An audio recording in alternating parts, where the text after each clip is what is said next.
हमारे साथ जुड़े रहने के लिए न्यू न्यूज के YouTube चैनल को सब्सक्राइब कीजिए, साथ ही बेल आइकन को दबाइए न्यू न्यूज की खबरें सबसे पहले देखने के लिए। मथुरा के पुलिस अधीक्षक यातायात डॉक्टर ब्रजेश कुमार हमारे साथ हैं, जिनसे हम विभिन्न समसामयिक सवालों को लेकर बातचीत कर रहे हैं। डॉक्टर साहब, आपको करीब 4 महीने हो गए मथुरा में आए हुए, कितने संतुष्ट हैं आप अपने कार्यकाल से? नहीं, जहाँ तक कार्यकाल की बात है, इसमें जो संसाधन थे उस अनुरूप कार्रवाई की जा रही है। जो भी यातायात को जाम से निजात दिलाने के लिए जो भी व्यवस्था की जानी चाहिए उतनी की जा रही है। मतलब 4 महीने हो गए, अभी तक प्रयास ही किए जा रहे हैं? जी हाँ, प्रयास है। जो संसाधन है उसकी कार्य योजना मैंने बनाई है और उस कार्य योजना पे वर्तमान जिलाधिकारी महोदय द्वारा ये प्राधिकरण और नगर निगम को भी ये लगाया गया है। अभी तक हम लोगों ने अतिक्रमण हटाया ताकि जाम से मुक्ति मिल सके, और उस संबंध में अतिक्रमण हटाने के बाद जो ऑटो रिक्शा, ई रिक्शा, उनको नियमित करने की वार्ता चल रही है। ई रिक्शा अधिक संख्या में हो गए हैं, जिसको नगर निगम द्वारा एक शासनादेश के तहत उसका रजिस्ट्रेशन होना है, जिसके लिए उनको बोर्ड मीटिंग में अपना पास कराना है। वो होने के बाद एक नियमितीकरण जब ई रिक्शा का हो जाएगा, फिर आगे कार्रवाई की जाएगी। तो ये आप बता रहे थे अभी कि अतिक्रमण हटाओ अभियान चलाया गया है। जी जी। कहाँ कहाँ अब तक चलवा चुके हैं अतिक्रमण हटाओ? ये जितने भी थाना क्षेत्र हैं, उनके जो भी कस्बे हैं, सभी स्थानों पे अतिक्रमण हटवाया गया। आप माफ कीजिएगा कि अतिक्रमण हटाओ अभियान चलवाया जरूर गया है, एक दिन चलवाया गया, दूसरे दिन फिर अतिक्रमण हो गया है। देखिए, ये रूटीन में प्रक्रिया है।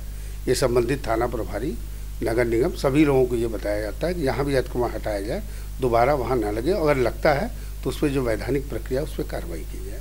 आप नहीं समझते कि आज कानून व्यवस्था से एक बड़ी समस्या हो गई है यातायात की?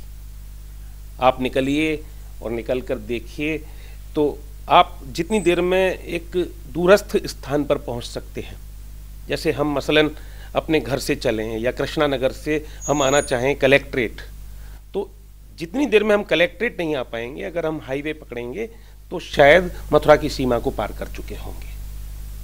जी हाँ, बिल्कुल। शहर की स्थिति जो है, अभी यहाँ पे जो ट्रैफिक लाइट्स लगी हैं वो अभी ख़राब चल रही हैं, जिसमें हमने अलग से 14 जगह ट्रैफिक लाइट्स के लिए डिमांड भेजी है।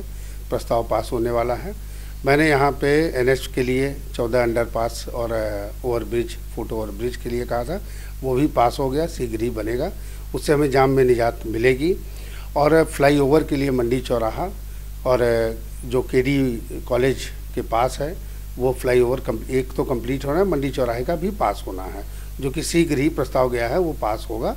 इससे हमें जो है, जो शहरी क्षेत्र है, ट्रैफिक लाइट्स लगने से फ़ायदा मिलेगा। अभी तो ट्रैफिक लाइट ठीक करने की प्रक्रिया चल रही है, उसमें हम लोग प्रयासरत हैं कि जो पूर्व में यहाँ कार्य कर रहे थे, तो 5 जो एजेंसी है उससे बात की गई है। उम्मीद है शीघ्र ही वो लाइटों को ठीक कर देंगे।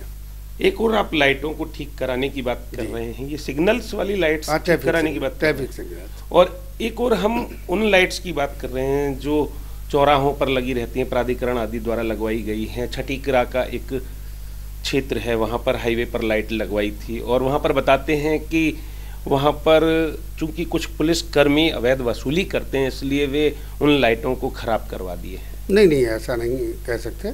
ट्रैफिक लाइट्स अगर खराब है तो वो ठीक हो जाएंगी। ऐसा प्रकाश व्यवस्था रहेगी निश्चित तौर पर। और उसके संबंध में जो मथुरा वृंदावन विकास प्राधिकरण के उपाध्यक्ष हैं, उन्होंने वरिष्ठ पुलिस अधीक्षक से बात भी की है। ठीक है, अगर ऐसा है लाइट खराब होने की जहाँ तक बात है तो प्राधिकरण उसको ठीक करा देगा, ऐसी कोई दिक्कत नहीं। और लाइट खराब होने की बात नहीं, खराब कराने की बात है। जहाँ तक खराब कराने की बात है, अगर इस संबंध में कोई चीज़ है तो उसको जांच करके अगर कुछ निकलता है तो कार्रवाई की जाएगी। और अलावा इसके आप एक क्षेत्र है यहाँ का, मथुरा शहर का, मसानी से लेकर हाईवे की ओर जाने वाला, गोकुल रेस्टोरेंट तिराहे की ओर जाने वाला जो रोड है, जिसको सरस्वती कुंड क्षेत्र बोलते हैं, वहाँ की समस्या बड़ी जटिल है। वहाँ पर चूंकि ज़्यादातर मैरिज होम्स हैं और उन मैरिज होम्स ने अपने आगे तमाम अन्य अतिक्रमण किया हुआ है। अपने यहाँ वे नक्शे में तो व्यवस्था देकर चलते हैं कि वे पार्किंग की सुविधा देते हैं, लेकिन न तो वे पार्किंग देते हैं और बाहर न स्थान रहने देते हैं। बाहर वे अपनी फेंसिंग आदि करा के रखते हैं, जिससे बाहर भी वाहन नहीं खड़े हो पाते हैं, सड़क पर वाहन खड़े होते हैं। और जब शादियों का मौसम आता है, जैसा कि आजकल चल रहा है, तो वहाँ की स्थिति बड़ी खराब होती है। अब जहाँ तक इसकी बात है, इसका संज्ञान हमारे मथुरा प्राधिकरण के जो है वो VC द्वारा लिया गया है और मेरे तरफ से भी मैरिज होम को ये नोटिस दी जा रही है कि पार्किंग अगर बाहर लगती है, उसकी वजह से अगर आवागमन में दिक्कतें आती हैं तो ये सारा दायित्व मैं उन पर डालूँगा। वहाँ क्रेन की व्यवस्था करूँगा। शादी का सीज़न भी आ रहा है, वहाँ पे जो क्रेन के खर्चा होगा वो जो मैरिज होम का मालिक होगा उससे लिया जाएगा। ये नोटिस हम सभी को सर्व करा रहे हैं। लगभग 20 मैरिज होम हैं जिसको हम नोटिस दे रहे हैं और ऐसा पाया जाता है तो संबंधित खिलाफ कार्रवाई भी की जाएगी। आप प्रयास कर रहे हैं और प्रयास नज़र भी आते हैं आपके, लेकिन परिणाम नहीं दिखाई देते हैं। हम ये बिल्कुल सच कह रहे हैं। अभी पिछले दिनों आपने वृंदावन के काफ़ी दौरे किए थे और ये कहा था कि वहाँ पर शनिवार और रविवार को रहने वाले रश के चलते ऐसी व्यवस्था की जा रही है कि वहाँ पर करीब 15 पार्किंग स्थल, वहाँ पर 6 पार्किंग स्थल, 6 पार्किंग स्थल, 15 बैरियर की बात हो, 15 बैरियर है जी। तो वो आपने व्यवस्था वहाँ पर कराई थी, लेकिन इसके बावजूद 10-5% ही वहाँ पे सुधार आ पाया है। स्थिति अभी भी जस की तस है।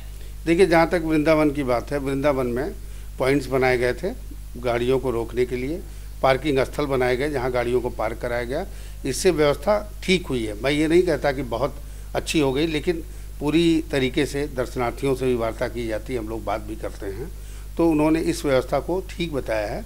इसमें और जो सुधार की गुंजाइश है उस पर भी हम लोग शीघ्र ही और सुधार करेंगे। गोवर्धन भी अभी जाना हुआ था, तो गोवर्धन के भी हालात अच्छे नहीं। देखिए, गोवर्धन के लिए चूँकि हमारी जो पुलिस की टीम ट्रैफिक की है उसकी मदद के लिए सिविल पुलिस को मदद के लिए लिया जाता है। वहाँ हमारी क्रेन की एक टीम रहती है, उसके अलावा ट्रैफिक की वहाँ नहीं है। चूँकि फोर्स कम है तो उसको देखते हुए अभी हमने एक प्रस्ताव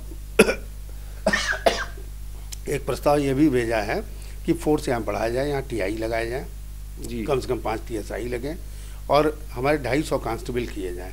अभी मेरे पास 40 कांस्टेबल है, उससे हमें थोड़ी सी व्यवस्था बनाने में दिक्कत आती है और दिन ब दिन आप देखते ही हैं VIP विजिट्स होती रहती है, उसमें भी यह स्वीकारने में कहीं कोई गुरेज नहीं है कि फोर्स अब नजर आता है, सड़क पर दिखाई देता है।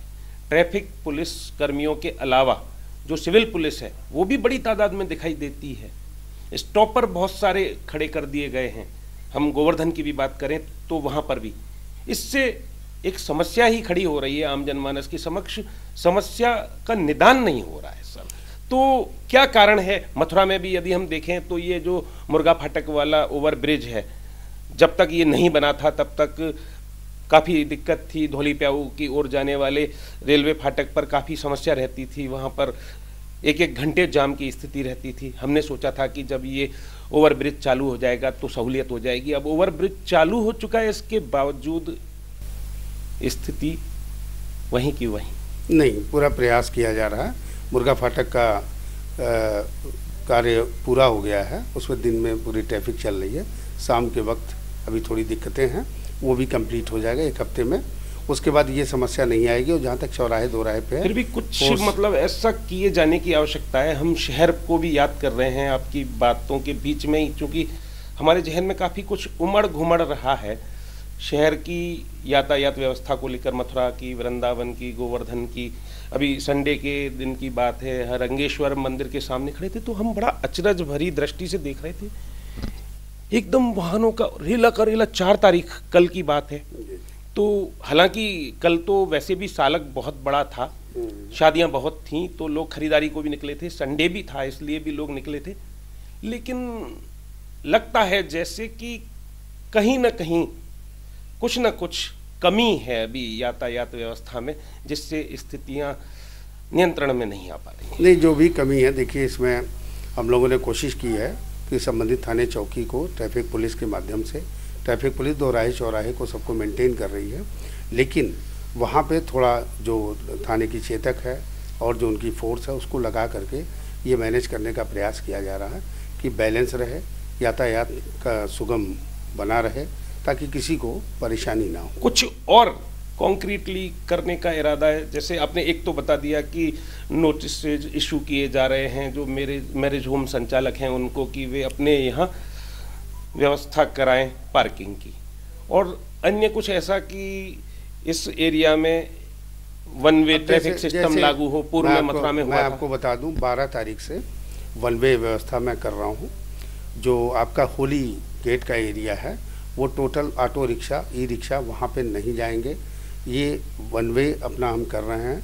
ये क्वालिटी चौराहे से लेकर के आने और जाने का सुगम मार्ग बनाने के लिए इसको हम कार्यान्वित कर रहे हैं। ये 12 तारीख से मैंने प्रस्तावित किया है और शीघ्र ही आपको दिखेगा कि उधर का एरिया आपको जाम मुक्त मिलेगा। तो मतलब कहाँ से कहाँ की ओर सिर्फ जाएंगे? ये जो क्वालिटी चौराहे से निकलेंगे जी, और निकल के आगे जा कर के होली गेट है। होली गेट है। अब होली गेट पे नहीं जाने दिया जाएगा। ये जुबली पार्क, हाँ, जुबली पार्क से ही उनको मोड़ दिया जाएगा। उधर कोई वाहन नहीं जाएगा।